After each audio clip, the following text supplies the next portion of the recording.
O futebol brasileiro, principalmente a partir das agressões de 66, aquela seleção de 70, genial, mas dava porrada pra cacete. Certo? Pelé, Gerson, Carlos Alberto.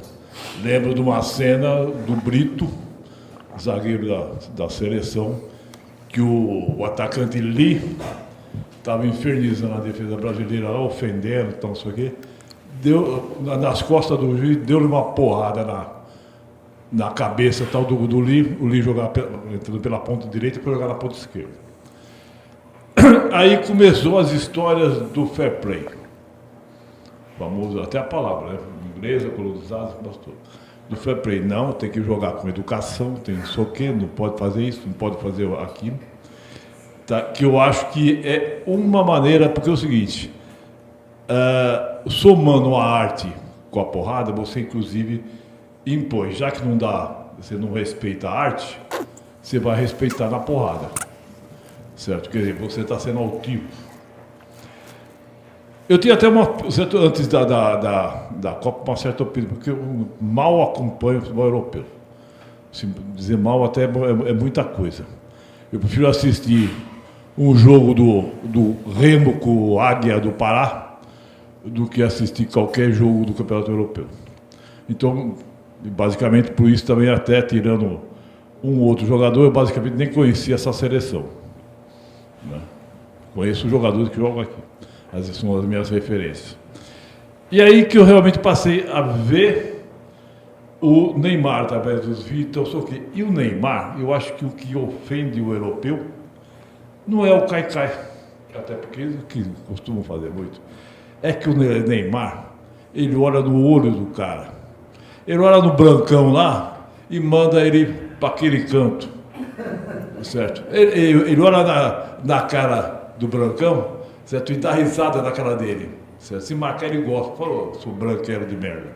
Desculpa aí. Tá? Então, é isso. Eu acho o seguinte, eu acho que falta. Eu acho que isso, dentro da lógica já que você explicou, por isso que o ataque da mídia a qualquer comportamento que eles dizem antiesportivo, de quando é boleiro, brasileiro, né?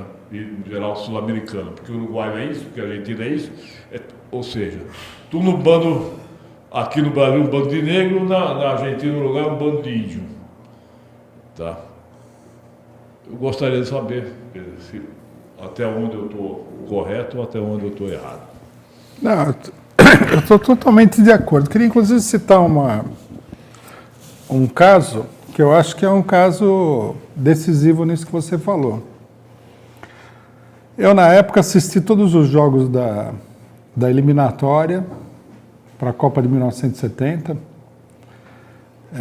depois da carniceria que foi a Copa de 66. Eu falei aqui, o Pelé não queria jogar na Copa de 70. Quando ele decidiu jogar, ele decidiu também enfrentar a violência, que era muito grande. Então, os jogadores brasileiros, eles entravam em campo já preparados para se defender da violência. E a violência era muito grande. Né? Nós temos que lembrar que naquela época não tinha cartão, não tinha nada que ajudasse a regular um pouquinho melhor essa situação de violência. O pessoal batia do pescoço para cima, você entendeu? Não era brincadeira. Eu vi um jogo do Brasil no Maracanã, Brasil e Peru, que os peruanos entraram com a foice na mão.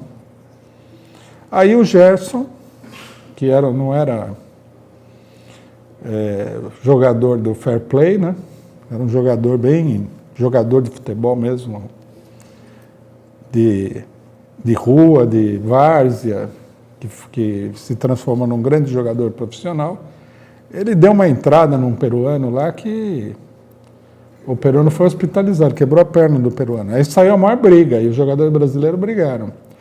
Esses casos aí ajudaram o Brasil a ir para a Copa, porque se não fosse assim, não teria ido. Todos os jogos no Maracanã, com os clubes sul-americanos, eram de uma violência extraordinária. Aí na Copa, em 1970, muita gente não sabe, né? Porque o pessoal dá muito palpite sobre o que está acontecendo no futebol, mas não se baseia na realidade do que aconteceu nos jogos.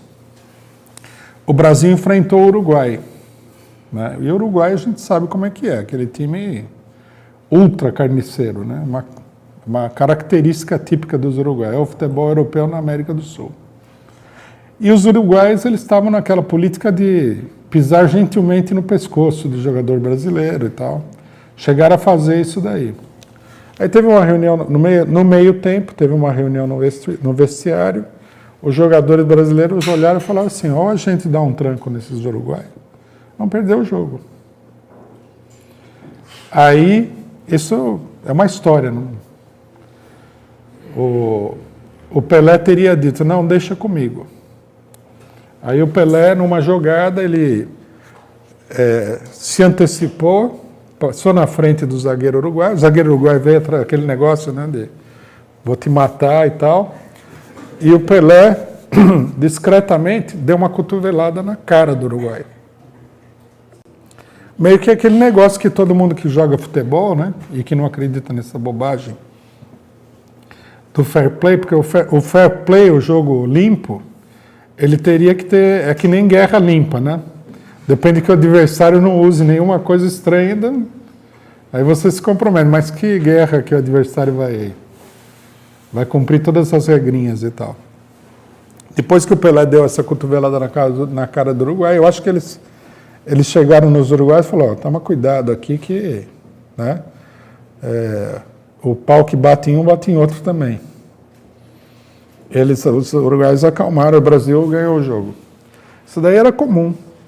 Na Copa de 70, eu acho que se não fosse esse jogo com o Uruguai, essa decisão deles de usar o unfair play contra a Inglaterra, contra a Inglaterra, que é outro time também super carniceiro, o Brasil não ganhava a Copa, não. Uma grande qualidade da seleção brasileira, que ninguém reconhece, porque nós estamos numa época assim, todo mundo é ético, né? Nós estamos na época da Lava Jato, denúncia da corrupção. A honestidade impera, né? Como a gente vê em todos os lugares. É uma coisa linda, maravilhosa. Os países europeus são todos honestos, a Nestlé, a Coca-Cola. É tudo uma coisa espetacular. A seleção brasileira de 1970, porém, ela não tinha essas qualidades. Eles eram jogadores de verdade, que jogavam futebol, não um jogo imaginário que existe na cabeça de pessoas que nunca jogaram futebol. Né? Futebol é um jogo onde a manha é parte integrante do esporte. O que é? Quem que não viu os jogadores de todos os times europeus parando o Brasil na pancada? Por isso aí é fair play? O correto, no caso do Brasil, inclusive para defender o Neymar, tinha que ter um cara do meio de campo que entrasse lá e desse um tranco nos defensores do time adversário e falou, ó, se você machucar o rapaz aí, você também não vai jogar mais. Isso é assim que se faz. Eu não sei, eu escuto os comentários, eu falo, acho que esse pessoal, eles jogam cricket, alguma coisa que a gente não conhece, porque futebol não é assim. E eu também acho que a gente não tem obrigação de ingressar no cinismo geral. Né? Eu jogo futebol desde moleque, até em pelada tem esse jogo sujo, é parte da coisa. Você tem que ter malícia no jogo. E o Brasil tem que ter malícia porque o Brasil joga melhor. Joga um futebol que é excepcional. Bom, uma coisa que é super esquisita, até ia comentar isso daí, porque é tanta loucura que você acaba ficando meio zonzo, né? Até você não quer ser impressionado pela campanha, mas você acaba ficando zonzo. Criticaram o Neymar porque ele deu um carretel no jogador, pô. Eu não sei o que é, não pode mais jogar nada? Só pode correr para cima e para baixo? Põe um trilho lá, põe um negocinho de pebolinha assim para mexer no jogador. O que é isso? Aí criticaram o Neymar porque ele estava humilhando o adversário. Não, ele não está humilhando o adversário. Ou melhor, ele está humilhando, mas porque ele é muito melhor jogador do que o adversário. O adversário tem todo o direito de humilhar ele também. Só que o adversário não consegue, né? Esse é o problema. Eu vi lá, ele deu chapéu, tudo. A declaração do Rivaldo, na minha opinião, resume tudo. Que ele tem que ir lá, tem que dar chapéu, tem que driblar, tem que passar a bola por baixo da perna do jogador, tem que ter personalidade. E ele mostrou, o Neymar, eu não sei quanto o Neymar ganha, né? Aparentemente, pelas coisas que eu escuto aí dos comentários, parece que ele é o único jogador de futebol que é milionário no mundo, né? E aparentemente não só do futebol, do basquete, do futebol americano, do boxe, é o único milionário. Bom, na qualidade de único milionário, o pessoal acha que ele é condenável. E também ele aparentemente é sonegador e o único cara que já sonegou impostos no mundo, né? Não tem ator que mudou para a Rússia para não pagar imposto. É só o Neymar. O Neymar é um monstro. Mas o problema é o seguinte, o que a gente quer de um jogador que entra em campo é que ele jogue futebol. Não dá para pedir para todos os jogadores serem comunistas revolucionários. Alguns hipócritas, porque isso aí é pura hipocrisia, o cara vai lá, funda uma ONG para ajudar a criança famélica na África, que o país dele está matando de fome, né? Para disfarçar o fato de que é o país dele que está matando a criança famélica na África. Mas isso é hipocrisia. Fora isso daí, ele teria que ser um revolucionário. O que vai fazer? Vamos exigir, para poder torcer para a seleção brasileira, que seja a única seleção do mundo que é composta por comunistas revolucionários dedicados. O cara, além de ser craque de futebol, ele é um Che Guevara também, é um Lenin, um Trotsky. Filósofo. Bom, o jogador de futebol filósofo também eu estou para conhecer. Porque eu nunca conheci nenhum até hoje.